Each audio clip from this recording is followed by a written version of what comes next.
خلاص. بسم الله الرحمن الرحيم. اسمي أنصار أحمد.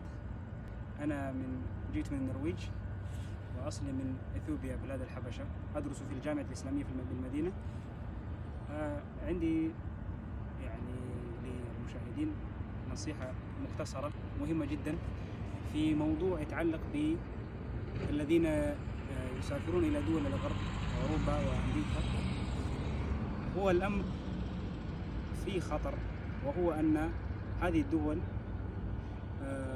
لا تناسب الشخص المسلم الذي يريد أن يحافظ على دينه ويحافظ على أسرته وعائلته. هذه دول صعبة جدا، خاصة بعض الدول مثل فرنسا والسويدن والنرويج ودنمارك.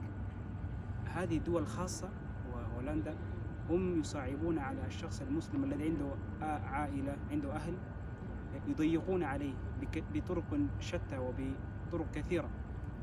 فلذلك نصيحتي أن الشخص إذا كان مضطر أن يذهب إلى هذا المكان ألا يأخذ معه أهله ولا أولاده، خاصة إذا كانوا صغار.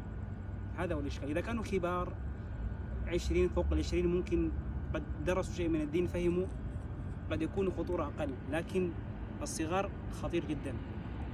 أو أن يتزوج هناك ويعيش هناك، هذا أخطر زيادة.